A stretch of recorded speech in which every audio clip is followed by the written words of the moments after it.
je pense que tout le monde a entendu cette bien triste histoire de ce chirurgien gazaoui qui a dû amputer son propre enfant sans produit anesthésiant. Je ne sais pas si vous pouvez imaginer euh, l'horreur.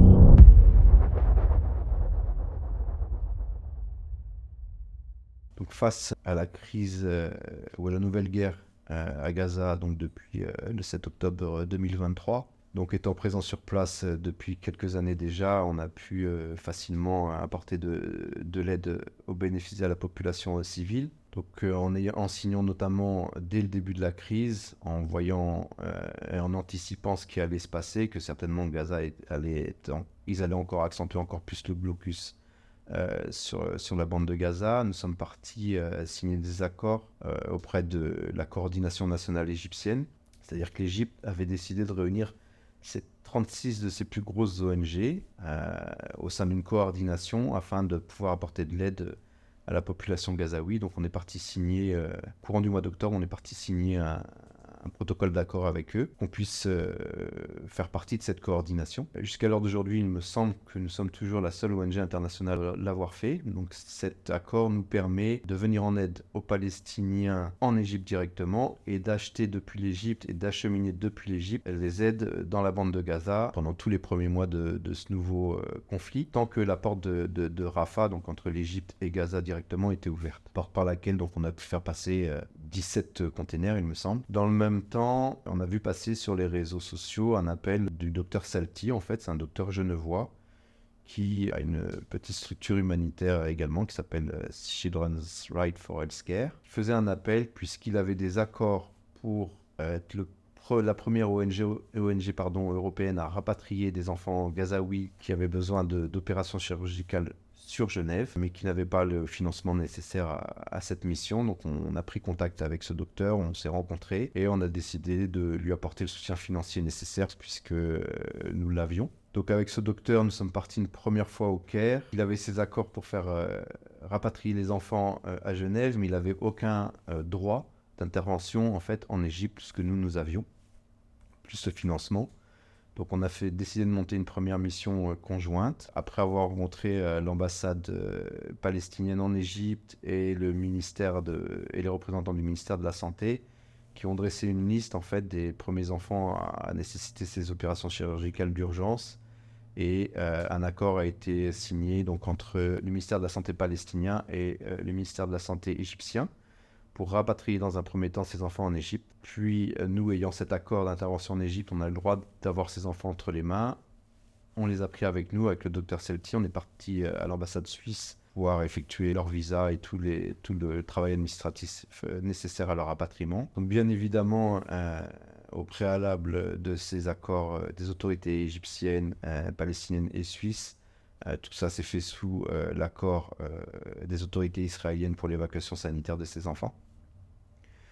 Donc on a réussi à faire sortir une première fois que 4 enfants. Pour autant, ces enfants, on ne pouvait pas les laisser en Égypte puisqu'ils n'avaient pas le droit d'y rester et ils nécessitaient des soins et des opérations chirurgicales urgentes donc en Suisse. Donc on a décidé de les rapatrier. Pour autant, la première idée du docteur, c'était pour faire à moindre coût, de les faire évacuer par vol commerciaux en fait entre l'Égypte et la Suisse, qui au vu de leur état de santé était malheureusement complètement impossible.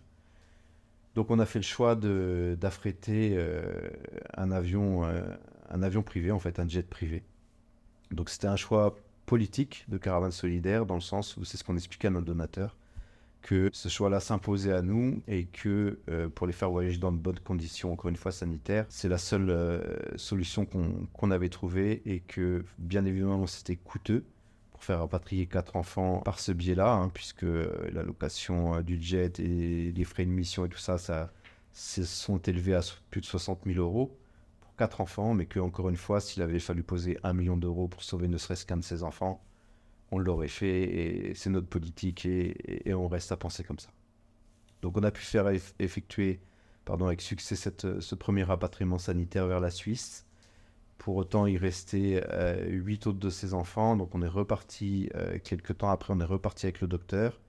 On a réussi à faire évacuer de la bande de Gaza encore 4 autres enfants pas plus que ça. On a fait réaffréter un autre jet privé, mais cette fois-ci financé justement par certains des footballeurs professionnels qu'on a au sein de Caravane Solidaire, ce qui facilite, comme vous pouvez l'imaginer, grandement les choses. Donc c'est eux qui ont payé pour ce rapatriement sanitaire et on a pu rapatrier donc sur Genève ces 4 autres enfants qui devaient subir également des interventions chirurgicales d'urgence. Donc c'était que 8 enfants, mais c'était la première en Europe avec l'idée du docteur Salty. C'est pour ça qu'on a décidé aussi de s'engager avec lui, c'était de créer comme un électrochoc en fait envers les pays européens, puisqu'à la suite de ça, la semaine qui a suivi, l'Italie a décidé d'octroyer également les autorisations à une de leurs ONG pour des rapatriements humanitaires et médicaux d'enfants également, puis l'Allemagne, puis la France. Voilà, ça a ouvert la voie à tout un process comme ça de rapatriement. Alors ces enfants rapatriés en Suisse, l'entente qui était passée donc avec les autorités suisses, c'était qu'ils avaient un visa de 3 mois, qu'ils devaient se faire soigner, puis être rapatriés vers l'Égypte et donc vers Gaza.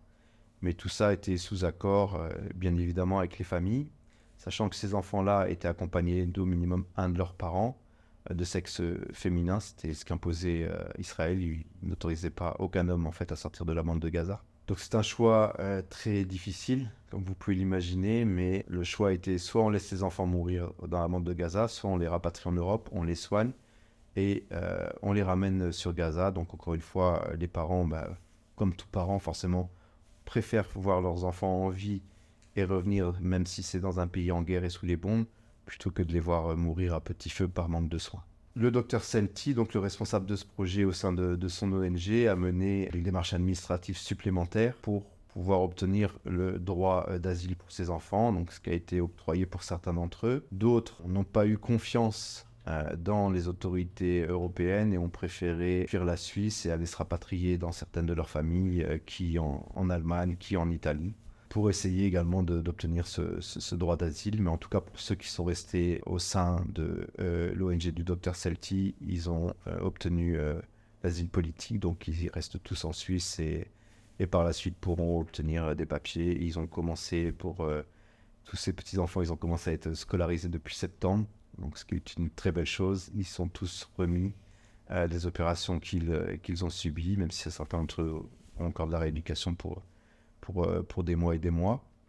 Mais en tout cas, ils sont tous retrouvés une scolarité et un semblant de vie normal, même si ils ont tous fait le choix d'être accompagnés, ou le parent accompagnant en tout cas, ont tous fait le choix de se séparer du restant de la famille. Choix très compliqué, puisque notamment on pense à une tante qui a pu accompagner son neveu en abandonnant elle-même ses propres enfants et son mari sur place. Mais c'était la condition sine qua non avec l'évacuation de cet enfant, puisque la maman s'appelle Karam. La maman de Karam était décédée et l'autorité israélienne a refusé que son papa l'accompagne. Donc le seul choix, c'était que sa tante l'accompagne en laissant ses enfants sur place. Donc vous pouvez imaginer le choix dramatique pour cette maman et Tata en même temps. Donc dans le même temps, nous avions l'ambition de pouvoir ramener nos propres personnels médicaux à l'intérieur de la bande de Gaza. Donc pendant des semaines, on a essayé d'obtenir un agrément de la part de l'OMS afin d'obtenir les autorisations par l'entité israélienne qu'on puisse rentrer dans la bande de Gaza avec nos personnels soignants. Donc après quelques semaines de tractation avec différentes parties, on a obtenu de l'OMS l'agrément pour faire partie de leurs équipes médicales d'urgence. Donc on a pu faire rentrer une première équipe médicale pour une durée d'1 semaine qui, eux, nous ont fait essentiellement une sorte d'audit sanitaire de la situation sur place pour voir vers quel hôpital ou quelle structure de santé et avec quelle spécificité médicale du corps médical on allait pouvoir rentrer. On menait à bien cette mission, en sont revenus, et de là on a monté notre deuxième mission médicale pour rentrer dans la bande de Gaza, et là on est parti à une quinzaine de personnes. Donc on est parti avec une quinzaine de personnes, dont 8 soignants français. Donc pour sélectionner ces personnes au départ, comme vous pouvez l'imaginer, c'est une zone de conflit comme on en a rarement vu, avec des bombardements constants et quotidiens, avec des déplacements forcés de population. Donc lors des entretiens qu'on a menés en fait avec ces docteurs et infirmières, je leur ai tout simplement présenté le pire des situations, à savoir la première que d'une, on avait les accords pour rentrer, mais tant qu'on n'avait pas un pied dans la bande de Gaza, on n'avait aucune certitude. Que deux, une fois qu'on est dans Gaza, on n'a aucune certitude de qui que ce soit qu'on allait pouvoir en ressortir. Que trois, si l'un d'eux venait à décéder, il était enterré sur place et qu'on ne pouvait absolument pas rapatrier le corps. Ensuite, que si l'un d'entre nous était blessé, bien évidemment, c'est la même chose. On reste sur place, on se fait soigner sur place et on ressort si c'est possible de ressortir. Et surtout, je leur ai présenté la pire des situations et le pire devant leurs yeux en leur expliquant qu'on n'allait peut-être pas manger, qu'on n'allait peut-être pas dormir, qu'on ne savait pas où on allait être hébergé, que les conditions étaient vraiment inimaginables sur place pour la population et qu'on allait vivre dans la même situation qu'eux en fait, et que surtout, on n'avait surtout pas besoin. Il fallait que psychologiquement ils soient prêts, c'est ce à quoi on les a préparés en fait au long de différents entretiens avec eux, parce qu'on ne pouvait pas se permettre d'arriver ne serait-ce qu'à la frontière par exemple, et que l'un d'entre eux soit effrayé parce que dès la frontière vous allez peut-être assister à des bombardements, ou en tout cas voir les fumées qui s'en dégagent, et on ne pouvait pas se permettre que l'un d'entre eux craque, puisque ça voulait dire ça nous faisait un professionnel de moins dans l'équipe alors que ces professionnels étaient attendus, puisque forcément on partait sur les demandes de l'OMS pour les spécialités.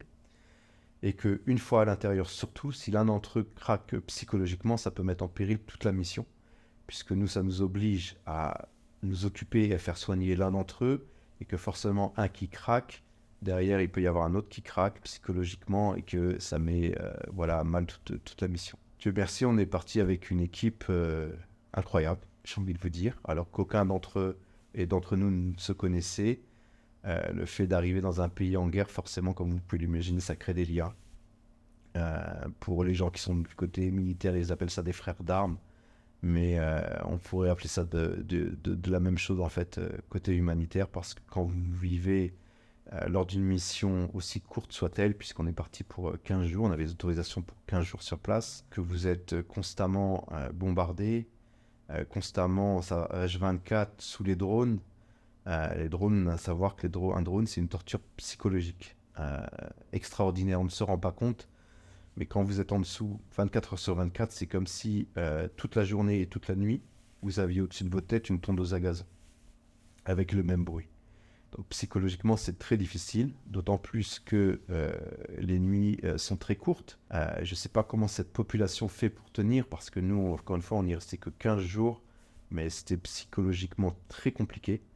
Avec peu de sommeil, peu de nourriture, des conditions de travail effroyables, puisque le système de santé à l'intérieur de Gaza est complètement à plat, et que vous avez donc cette torture psychologique au-dessus de vos têtes H24, et les seuls moments où ce bruit de fou s'arrête, c'est les moments où vous êtes bombardé. Donc on était déployés sur l'hôpital koweïtien à Rafah, qui se trouve à proximité de la frontière égyptienne. Pour autant, les bombardements étaient constants et les bombardements autour de l'hôpital étaient très réguliers, certaines fois très très proches. C'est arrivé que ça bombarde à 100 mètres, à 300 mètres, mais peu importe, vous savez, suivant la puissance de l'explosif qu'ils font tomber, parfois même 1 km, vous le ressentez. Donc je vous laisse imaginer quand c'est à 300 mètres ou à 100 mètres, vous avez les vitres qui volent en éclats, vous avez l'immeuble qui est secoué. Et la seule chance qu'il y avait pour cette population, c'est que logiquement, les hôpitaux sont en zone anti-conflit.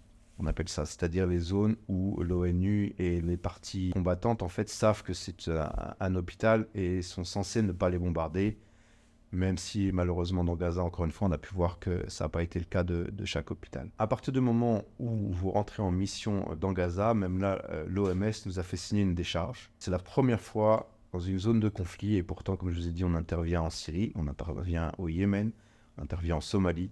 C'est la première fois où on nous fait signer une zone de décharge, un papier de décharge, pardon, sur toute une zone d'intervention. C'est-à-dire que nous, on a signé avec l'OMS comme quoi il n'était responsable en rien, même si on était déployé en tant qu'équipe médicale d'urgence de l'OMS. Et nous, en retour, on a fait signer une décharge à tous les intervenants médicaux, en fait. Donc, aucune sécurité sur place. Encore moins puisque on a sommé nos équipes médicales de ne pas sortir de l'hôpital, mais on était logés en dehors de l'hôpital.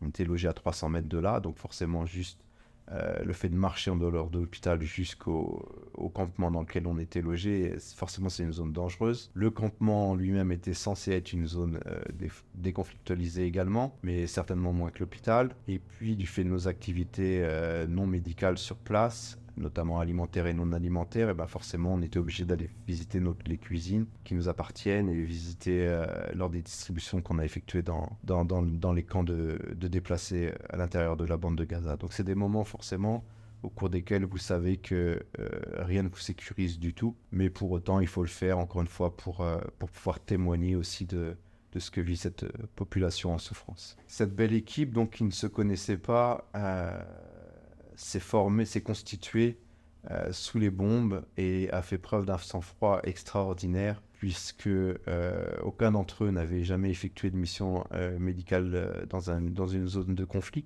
Vous pouvez imaginer le stress que c'est d'être bombardé constamment, même si c'est pas voulu directement, mais la bande de Gaza est bombardée j'allais vous dire chaque heure, mais quasiment chaque minute.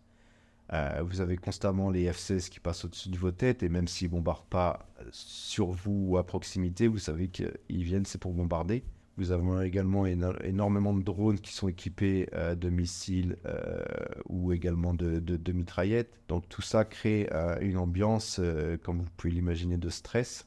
Pour autant, toute cette équipe elle a su faire preuve de ce sang-froid extraordinaire, puisque entre chaque bombardement, il y avait les soins. Entre chaque bombardement, il y avait cet accueil des personnes blessées, mais surtout des personnes décédées. De toute la mission qu'on a menée, on n'a jamais eu entre nos mains et on n'a jamais eu à soigner aucun militaire. Les 15 jours qu'a duré toute notre mission, on n'a pas vu un seul homme en armes, ce qui est du jamais vu, parce que par expérience, que ce soit en Syrie, au Yémen ou en Somalie, il y a des combattants partout et qui sont armés partout. On n'a pas vu une seule arme en 15 jours. Donc on recevait que de la population civile et notamment énormément de femmes et beaucoup d'enfants. Je vous laisse imaginer ce que c'est, et malgré encore une fois les expériences dans les zones de guerre, que ce soit en Syrie ou au Yémen notamment, mais c'était la première fois où physiquement, personnellement, on ramassait des enfants qui étaient en charpie. Parce que une bombe, quand elle est larguée, elle ne fait pas la distinction. Et même s'ils appellent ça des dommages collatéraux, en face de ces chiffres, ce sont des humains et ce sont notamment des enfants. Des enfants qu'on a ramassés, encore une fois, en lambeaux, en pièces. Il manquait des parties de corps, avec cette odeur de corps brûlés à chaque arrivage d'ambulance, que ce soit donc sur les enfants ou sur les adultes, avec ces mamans en pleurs, avec des enfants qu'on a réussi à soigner, que nos médecins ont réussi à soigner. Je pense à l'un d'entre eux, par exemple, ou Anas. Alors Anas, pour la petite histoire, c'est un jeune chirurgien thoracique, vasculaire et thoracique, très très jeune, puisqu'il avait 26 ans, qui est en train de se former à la médecine de guerre, justement, pour pouvoir se consacrer à la médecine humanitaire au sein de Caravane Solidaire. Et Anas, un jour, est intervenu sur un jeune adolescent, en fait, qu'il a sauvé par ses gestes. Et quand on en a rediscuté le soir même, il me semble, le lendemain, Anas me disait, mais à quoi bon?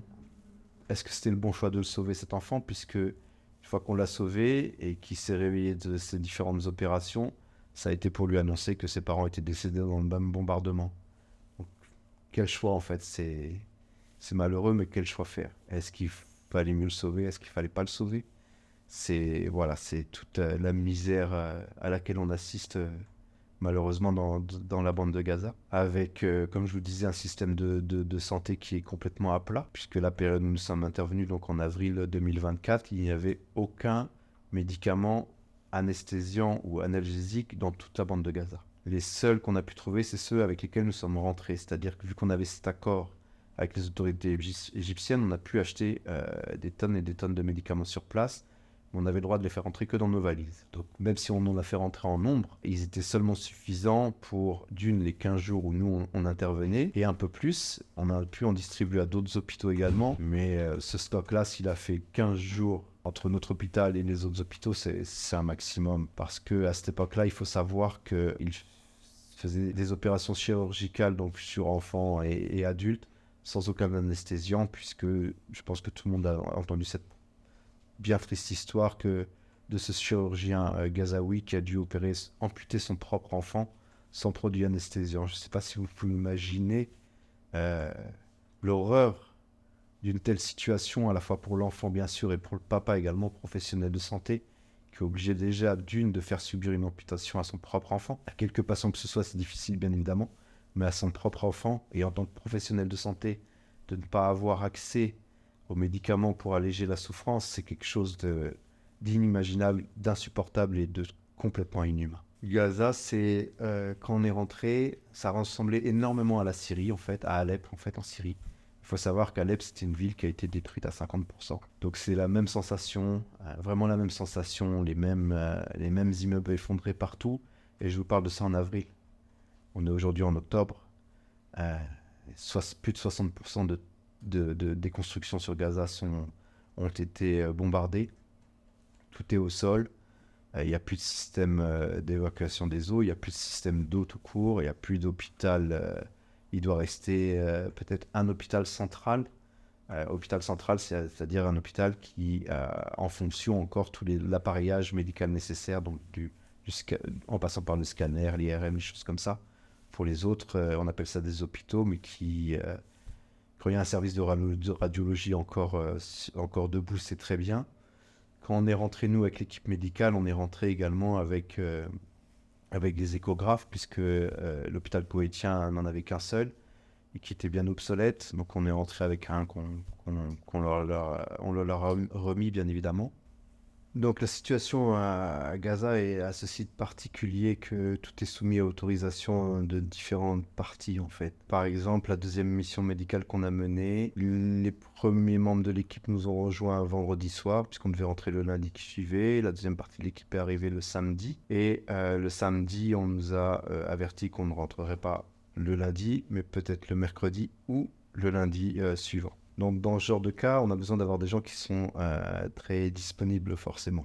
Donc, ça a été le cas de cette équipe, puisque la plupart d'entre eux étaient intérimaires ou bien travaillaient dans leur propre cabinet, ou certains d'entre eux avaient posé des vacances. Et fort heureusement, puisqu'il s'est avéré qu'on est resté ensemble donc 9 jours au Caire, donc à préparer cette mission avant d'avoir donc cette fameuse autorisation pour le lundi qui a suivi. Mais encore une fois, comme on le disait tout à l'heure, même ce fameux lundi, donc comment ça se passe concrètement? On part du Caire en convoi, donc chargé à vous d'avoir des véhicules au préalable qui soient enregistrés auprès des différentes autorités, donc à la fois égyptiennes, puisque toute la partie du Sinaï, donc qui va de la ville de Ismaïlia ou Suez, un peu plus au sud jusqu'à Gaza. Donc tout ça, c'est le Sinaï. C'est soumis à autorisation. On ne peut pas y rentrer dans toute cette zone sans ces fameuses autorisations égyptiennes. Donc d'où la nécessité d'avoir les véhicules déjà enregistrés au préalable pour à la fois traverser toute cette région du Sinaï, puis d'atteindre la zone, la porte de Rafah côté égyptien. Ensuite, lorsque vous arrivez, après de nombreux checkpoints, donc nous sommes reçus par le côté des douanes égyptiennes, donc avec des contrôles physiques et contrôles des bagages. Puis, on arrive dans cette zone tampon, donc en fait entre l'Égypte et la bande de Gaza. Puis ensuite, on passe les contrôles des autorités palestiniennes. Et là, enfin, ça veut dire que vous êtes arrivé dans la bande de Gaza. Déjà, on ne peut plus vous empêcher d'y rentrer. Ensuite, tout se fait en convoi, c'est pareil, en 10 conflits, c'est-à-dire par ambulance en fait, pour rejoindre les hôpitaux dans lesquels vous allez intervenir. Donc voilà comment se déroule grosso modo une mission pour entrer dans Gaza. Après ça, une fois que vous êtes à l'intérieur de Gaza, aussitôt le jour même, vous faites des demandes pour avoir le droit de ressortir 15 jours après.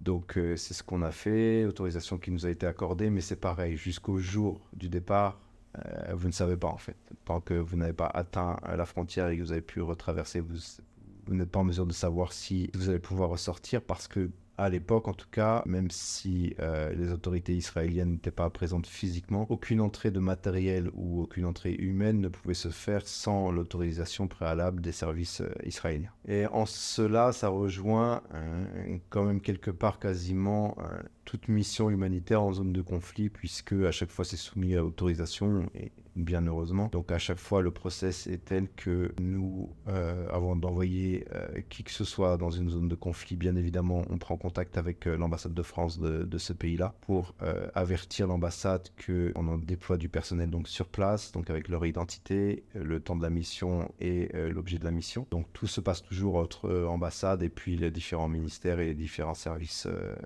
secrets des différents pays d'intervention. Et j'ai même envie de vous dire, même à moins que ça, c'est-à-dire par exemple pour l'Égypte, pour les agréments qu'on a obtenus avec la coordination nationale égyptienne, l'agrément définitif, c'est-à-dire qu'ils n'ont accepté qu'on signe ce fameux contrat qu'une fois qu'ils aient eu un retour à la fois des services secrets égyptiens, services secrets français et des services secrets militaires égyptiens.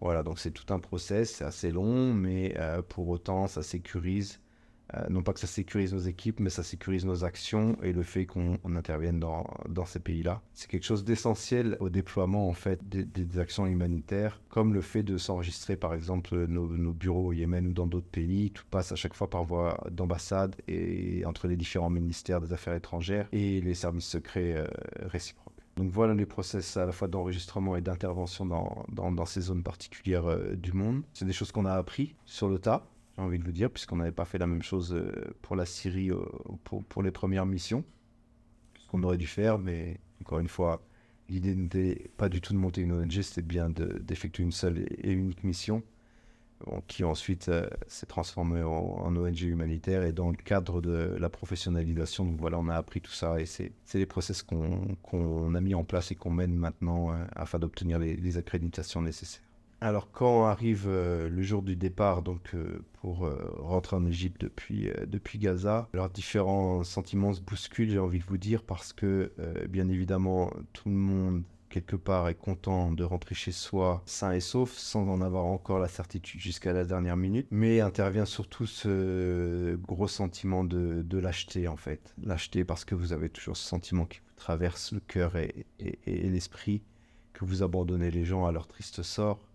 Et encore plus là, avec l'équipe médicale au sein d'un hôpital. Pourquoi ? Parce que vous savez que ces équipes d'ONG internationales, on sert de bouclier humain.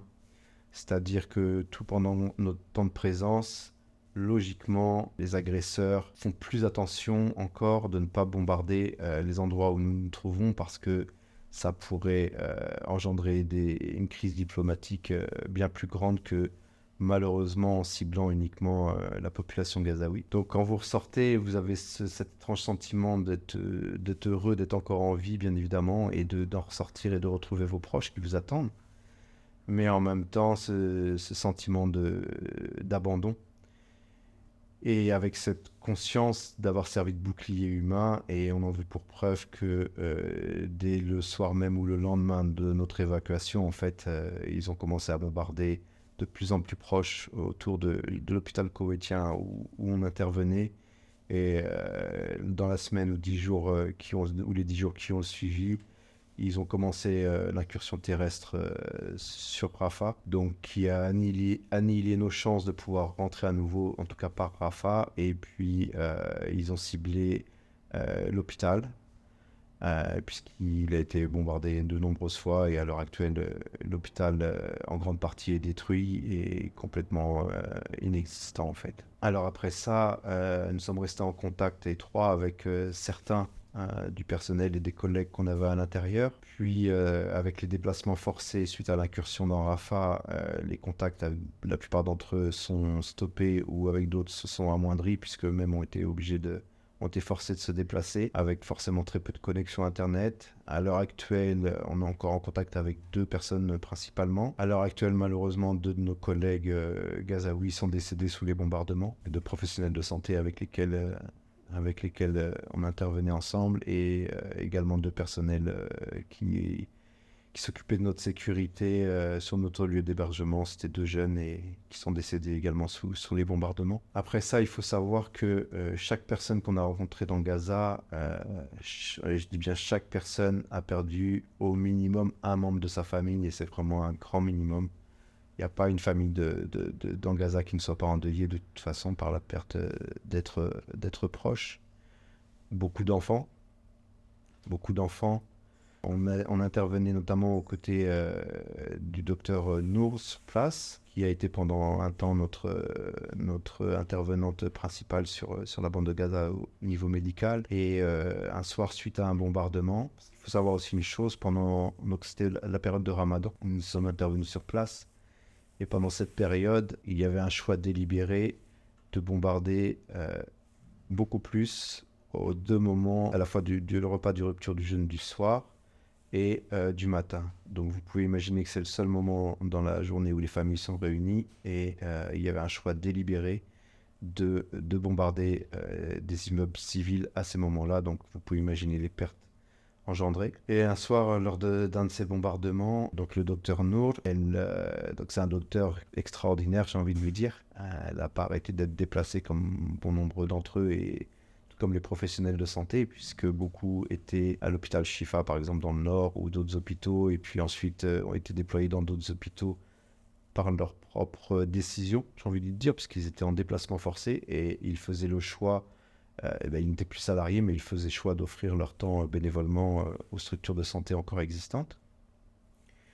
Et donc, docteur Nour, comme d'habitude, dès qu'il y avait un bombardement, donc nos équipes, soit on était déjà sur place, ou quand c'était le soir, qu'on était en temps de repos, ce qui arrivait très souvent, eh bien, on repartait en urgence au sein de l'hôpital pour intervenir et attendre l'arrivée des blessés. Et un soir, alors qu'elle était en intervention, elle a vu arriver sa meilleure amie, pour laquelle elle n'a rien pu faire parce qu'elle était déjà décédée.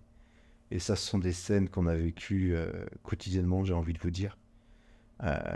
Puisque déjà, d'une, la bande de Gaza est un petit territoire. De deux, comme les populations se concentrent à chaque fois, suivant les demandes d'Israël, dans telle ou telle zone de la bande de Gaza, forcément, il est très courant que des personnels de santé doivent porter assistance à des propres membres de leur famille ou, malheureusement, voit énormément de membres de leur famille arriver déjà décédés. Ça a été notre quotidien sur place. Alors malheureusement, dans cette activité humanitaire, il y a parfois des choix cruciaux à faire.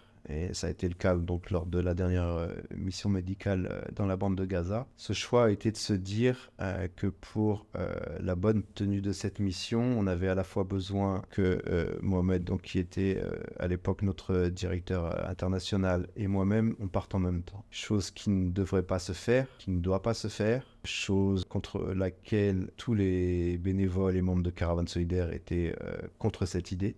Parce que forcément, si lui et moi nous partons en même temps et que nous venions à être tués, en fait, forcément, ça mettrait à mal la structure elle-même. Mais pour autant, c'était la seule façon de pouvoir mener à bien entièrement cette mission par tous les côtés. Donc, on a fait le choix de partir tous les deux, encore une fois, sur le terrain. Mais voilà, pour autant, c'était nécessaire. Et entre le choix de mener à bien une mission au profit des bénéficiaires, avec le risque, bien évidemment, que tous les deux, on n'en revienne pas et que ça mette à plat l'ONG derrière, eh ben, on a quand même fait le choix de partir tous les deux en même temps. Et Dieu merci, on en est revenus tous les deux. Mais voilà, ce sont des choix à faire par moment. Donc en cette fin d'année 2024, pour le moment, il nous reste une seule de nos cuisines à tourner sur les 6 que nous avions, donc elles se trouvent dans le nord de Gaza, toujours alimentées par nos containers d'aide alimentaire qu'on envoie soit depuis l'Égypte, soit depuis la Jordanie. On y reviendra. Et également des distributions de colis alimentaires familiaux, donc pareil, alimentés depuis nos containers. Donc ces fameux containers, en fait, on expliquait au début que nous avions signé des accords avec la coordination nationale égyptienne, tout pendant que l'entrée par la porte de Rafah était encore possible. Dans un deuxième temps, on a signé les mêmes accords avec une organisation nationale jordanienne pour pouvoir acheminer nos containers, donc cette fois-ci donc depuis la Jordanie, via les territoires occupés pour entrer dans la bande de Gaza. Là, depuis une quinzaine de jours maintenant, cette voie d'accès est fermée. Donc on est en train de réétudier pour envoyer depuis l'Égypte, et cette fois-ci par la porte de Kerem Shalom qui se trouve au sud-est de la bande de Gaza. Donc on essaie d'avoir toujours un accès ouvert, c'est pour ça qu'on a, on a diversifié nos contrats, que ce soit avec la Jordanie ou avec l'Égypte, et également avec l'OMS et l'UNRWA, afin de pouvoir être en mesure constamment de pouvoir acheminer cette fameuse et précieuse aide. Dans un deuxième temps, avec le nouveau front qui s'est ouvert et ce qui se profile pour le Liban, donc on a envoyé 2 personnes en mission exploratrice afin d'établir un audit, en fait, un état des lieux la situation humanitaire sur place et également de pouvoir commencer à signer les partenariats, soit gouvernementaux, soit avec d'autres ONG internationales, pour nous permettre de la même façon de pouvoir acheminer de l'aide d'où que ce soit et par où cela sera possible. Voilà donc pour ce qui est en train de se faire actuellement. On a déjà lancé sur le Liban des distributions de la même chose, donc de repas chauds depuis une cuisine qu'on a ouverte et également des colis alimentaires en les implémentant par le biais d'un partenaire local. Donc voilà, on essaie d'être toujours en mesure, en tout cas, de pouvoir être actif au profit de ces populations, donc par tous les chemins divers et variés possibles. On a même l'autorisation depuis quelques mois maintenant, s'agissant de la bande de Gaza, sous blocus. On n'a toujours pas décidé de le faire parce que ça reste très dangereux, mais on a les autorisations pour faire du largage, ce qu'on appelle le largage, donc comme le gouvernement français a pu l'opérer par exemple, donc de procéder à l'envoi de vivres sous forme de parachutage. Le souci, c'est qu'il y en a eu encore là ces derniers jours, hier ou avant-hier, si je ne m'abuse, et encore au moins un enfant est décédé sous la réception de ces caisses parachutées. Donc voilà, c'est pour ça qu'on hésite à le faire. On s'en servirait vraiment en dernier recours s'il n'y avait vraiment plus aucune autre possibilité d'acheminer quelle que ce soit. Et donc pour cette fin d'année 2024 et début 2025, on a prévu une autre mission médicale dans la bande de Gaza. S'agissant du Liban, on va attendre de voir suivant les accords qu'on a. On va continuer sur le volet alimentaire et entamer quelques démarches d'aide au niveau médical, mais toujours en suspens encore une fois. Donc mission médicale très prochainement sur la bande de Gaza. On n'a pas encore constitué l'équipe, on est encore en attente des dernières autorisations, mais ça se profile bien. Ensuite, quoi qu'il en soit, comme on vous l'a expliqué, il y a toujours des portes pour pouvoir apporter de l'aide. Et jamais, on ne souhaite en tout cas jamais, un pays se verra dans l'incapacité totale de recevoir quel que ce soit. Il y a toujours des portes ouvertes, que ce soit par les grandes ONG internationales, que ce soit par l'ONU, que ce soit par les gouvernements directement. Il y a toujours des accords de principe qui font, comme pour Gaza, et Gaza malheureusement en est le meilleur exemple. Gaza, il y a toujours un minimum de semi-remorques à rentrer au quotidien, même si c'est très peu, même si c'est complètement insuffisant, mais il y a toujours possibilité. Donc c'est en ce sens-là qu'on se permet de continuer à relayer les appels aux dons, en fait, parce que vos dons, peu importe quand est-ce que vous les faites, ils arrivent toujours à destination. Dieu merci. Ça, c'est un engagement qu'on prend et on toujours, encore une fois, à faire acheminer vos aides directement à la population. Et donc, s'agissant de ces dettes, comme par le passé, de toute façon, si une solution était vraiment totalement bloquée, nous n'hésiterions pas à stopper, nous, nos collectes, en vous expliquant que pour le moment, on ne peut plus faire parvenir d'aide, donc on n'a pas lieu de collecter vos dons, en fait, tout simplement. Donc, on tient à remercier avant tout vous toutes et tous, ensemble réunis, donatrices, donateurs, bénévoles, maintenant salariés, les institutions, nos partenaires, les associations partenaires, nos ambassadeurs divers et variés, les sociétés qui font du mécénat avec nous, et nous espérons, comme toujours, que nous ensemble, nous soyons une lueur d'espoir pour l'humanité.